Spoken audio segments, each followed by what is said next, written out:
Plata o plomo. What does this phrase make you think of? Grooving or going deeper? While most of us might want to groove, today, all-time crime has chosen to go deeper. This now iconic line was said by a notorious criminal called Pablo Escobar. Today's video will peel the layers behind what actually happened to Pablo Escobar's treasure. Without further ado, let's get started. Who was Pablo Escobar?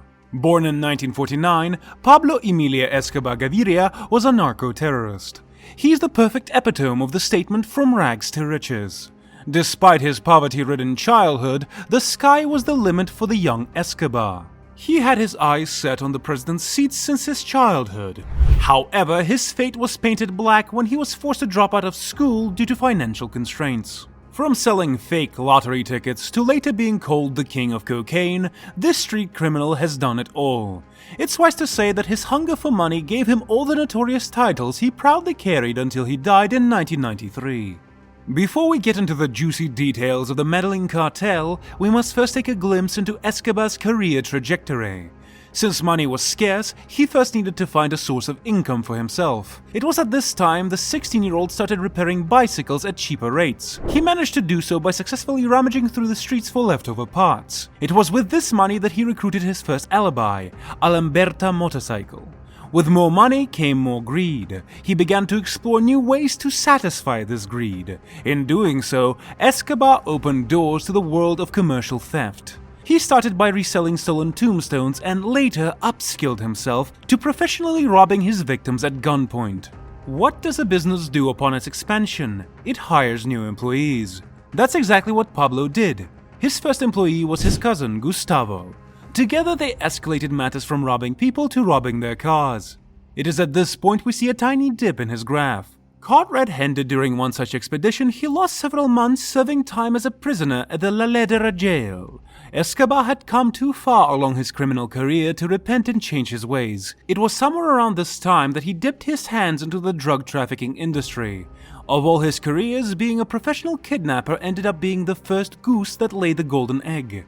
He would kidnap big shots and demand a ransom in exchange for their lives. But Pablo didn't want to be just a random kidnapper. He wanted to have a name in the world and would go to any extent to instill fear. One such incident of him going out to instill as much fear as he could was when they kidnapped and killed Diego Echevarria despite his family paying the ransom.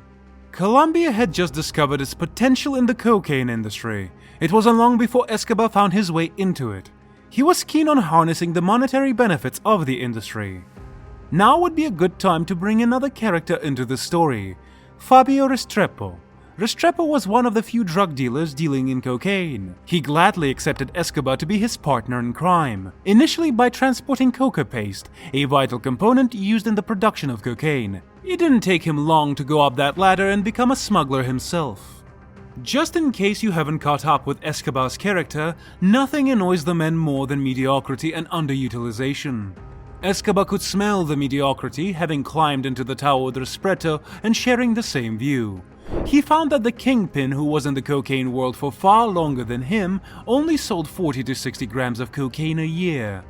Turns out all's fair for Escobar in business. He chopped off the hand that fed him, killing Restrepo. In other words, he tore out the front page of Restrepo's newspaper and made it his own. But that didn't satisfy this money-hungry lion. Albeit a know-it-all in smuggling cocaine, Escobar had little clue when it came to production. He needed new beads in his chain. The universe conspired and brought him tete-a-tete with Maeto Moreno, aka the Cockroach. He further joined hands with his former rivals, the Ochava brothers, George and Fabio Ochava. All of them, along with Escobar's cousin Gustavo, formed the links of the chain we spoke about in the beginning, the Medellin cartel, in 1976. Turns out Escobar's hunger stretched well beyond money, influence and power. It also included women as well. He had a lot of them buzzing around. Of all of them, he only seemed to favor one of them, Maria Victoria Vallejo. They had 2 children together, Sebastian Escobar and Manuela Escobar. Soon, the Medellin cartel stretched its bases to Bolivia, Panama, Central America, Peru, the Bahamas, the United States, and Canada. They managed to bag around $60 million per day by dealing in drugs. But that was before their major dip. With time, rivals entered the scene, paving the way for tough competition. One such rival was the Cali cartel. From the looks of it, the Medellin cartel didn't age well. Several members lost their lives and ended up in prison. And now we press forward and move on to the events leading to his death. Escobar was on many raiders on the 2nd of December 1993. The states unleashed a nationwide manhunt looking for him. The decision of the Colombian government to move him into prison didn't sit well with Escobar, which sent him on the run. Whether he was unused to being AWOL on his birthday or he could sense that his time has come, we'll never know. Escobar placed a call to his son that day, which Colombian officials traced. This was the last call he had with a family member. He was later killed in an encounter with the police. Their attempts at arresting him were indeed in vain. Now let's get to the central point of this video. What happened to Escobar's treasures? He has left behind massive riches, which comprised sprawling mansions and enormous amounts of money, among many other assets. Alas, his assets were treated like slices of delicious cheesecake in the hands of hungry kids. His family ended up getting just the breadcrumbs considering what their patriarch had left behind. His wife, Maria, who was never really fond of her husband's nefarious activities, didn't want to take over his legacy. She chose to move on with her peaceful family life. She was finally accepted on a tourist visa by Argentina, where she changed her name to Maria Isabella Santos Caballero. When the authorities deciphered her past, they imprisoned her along with her son. Maria responded to the whole situation by pointing out that her past was being used against her to whitewash Argentina's image.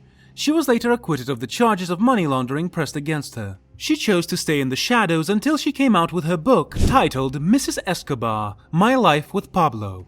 Escobar's son, who later went on to change his name to Sebastian upon arrival in Canada, basks in the warm sunshine left behind by his father. He seems to have a lot to say about his father, albeit acknowledging the countless numbers of deaths he is responsible for. He came up with a clothing brand called Escobar Henao in memory of his father. He has since stayed vocal and gone on to speak of the damage done to him and his family. Turns out the kid has gotten a taste of his father's bitter medicine. In his own words, he had escaped around 9 kidnappings.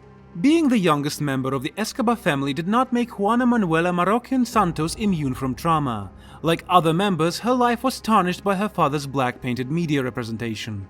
From being on the top of the pyramid to being a pariah, her life was never the same past her father's death. She too, like her mother, stays in the shadows, and not much is known about her. All we know is from her brother, who had come forward to say that she's taken psychotherapy to heal from what's happened to her. Escobar's mother, Hermida de los Dolores Gaviera, who lived long past her son's demise, was always in denial of his shortcomings. Roberto de Jesus Escobar Gaviera, brother of Pablo Escobar and one of the very few surviving members of the Medellin cartel, is still alive.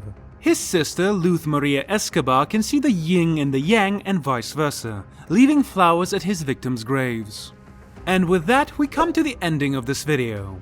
So, how do you think Pablo Escobar will be remembered? Thanks for watching the video and do subscribe to our channel. See you next time. Goodbye.